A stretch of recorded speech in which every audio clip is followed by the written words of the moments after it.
आप देख रहे हैं हॉरर ट्यूब प्रवीण के साथ। तो चलिए बढ़ते हैं आज की कहानी की ओर। ओडिशा के रहने वाले अजीत जी बताते हैं, ये तब की बात है जब वे एक फुटबॉल मैच खेलकर घर लौटने के लिए रेलवे स्टेशन पहुंचे। लेकिन स्टेशन पर जाकर पता चला कि आखिरी ट्रेन भी जा चुकी है। फिर थोड़ा सोचने और पूछताछ करने के बाद उन्हें पता चला कि बस स्टैंड से अभी बस मिल सकती है। लिहाजा वे रेलवे स्टेशन से बाहर निकलकर बस स्टैंड पहुंच गए। कुछ देर इंतजार करने के बाद उन्हें बस मिल गई और साथ ही राहत भी। वे आराम से अपनी सीट पर बैठ गए और बस चल पड़ी।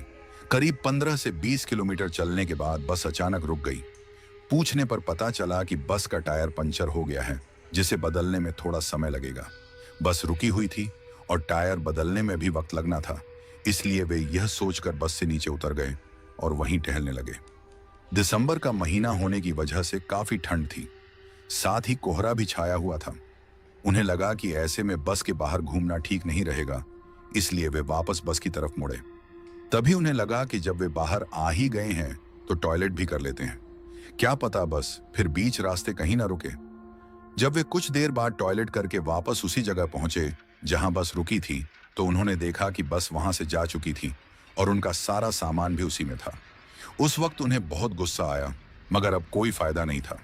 किसी तरह उन्होंने खुद को शांत किया और थोड़ा सोचने के बाद पैदल ही आगे बढ़ने लगे। उन्हें उम्मीद थी कि शायद कोई मदद मिल जाए। हाईवे होने की वजह से वहां काफी गाड़ियां आ जा रही थीं, मगर उनमें से कोई भी लिफ्ट देने को तैयार नहीं था। थोड़ी दूर आगे चलने के बाद उन्हें दूर एक रोशनी दिखाई दी। अंदाजे से ऐसा लग रहा था कि वहां कोई ढाबा है। कुछ गाड़ियां भी खड़ी दिखाई दे रही थीं। यह सोचकर वे उसी दिशा में बढ़ने लगे। लेकिन अजीब बात यह थी कि वे जितना आगे बढ़ते, वह जगह उतनी ही दूर लगती। चलते चलते वे थकने लगे थे। ठंड भी अब पहले से कहीं ज्यादा बढ़ चुकी थी और सहन करना मुश्किल हो रहा था। ऐसे में उन्हें किसी भी तरह उस जगह तक पहुंचना ही था। तभी उनकी नजर सड़क के दूसरी तरफ एक औरत और एक बच्चे पर पड़ी, जो पैदल जा रहे थे। उन्हें देखते ही अजीत जी ने आवाज लगाई, सुनिए। आवाज सुनते ही वे दोनों रुक गए।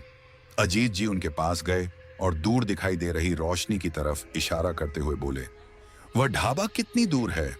इस पर वह औरत बोली, वह ढाबा नहीं है, हमारा घर है, बस थोड़ी ही दूर है। अजीत जी ने कहा, बहन जी, मेरी बस छूट गई है, मेरा सारा सामान भी बस में रह गया है।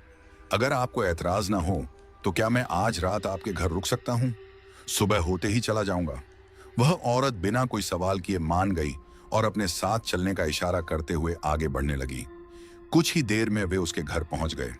उस घर के आसपास कोई दूसरा घर नहीं था, जो कि बहुत अजीब बात थी। मगर उस समय अजीत जी ने कोई सवाल नहीं किया, क्योंकि उन्हें सिर्फ रात बितानी थी। घर के अंदर जाने के बाद उस औरत ने उन्हें जमीन पर बिछे बिस्तर पर बैठने को कहा और खुद दूसरी कोठरी में चली गई।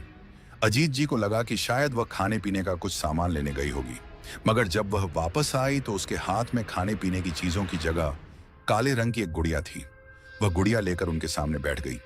कुछ देर की खामोशी के बाद अजीत जी ने पूछा, आप यहाँ अकेली क्यों रहती हैं? आसपास तो कोई दूसरा घर भी नहीं है। इस पर वह औरत बोली, यहाँ से कुछ दूरी पर एक गांव है जिसका नाम भोजापुर है, हम वहीं के रहने वाले हैं। अजीत जी ने पूछा, तो फिर यहाँ क्यों रहते हो? औरत ने जवाब दिया, गांव में अचानक मौतें होने लगी थी। गांव वालों को शक हो गया कि मैं एक डायन हूं और उन्हीं मौतों की जिम्मेदार हूं। उन्होंने हमें जिंदा जलाने की कोशिश की, मगर मैं और मेरा बेटा किसी तरह अपनी जान बचाकर यहां आ गए। तब से यहीं रह रहे हैं। डायन वाली बात सुनकर अजीत जी को थोड़ा डर तो लगा, मगर उस औरत को देखकर ऐसा नहीं लगता था कि वह खतरनाक होगी। थोड़ी देर और बातचीत करने के बाद उन्हें नींद आने लगी।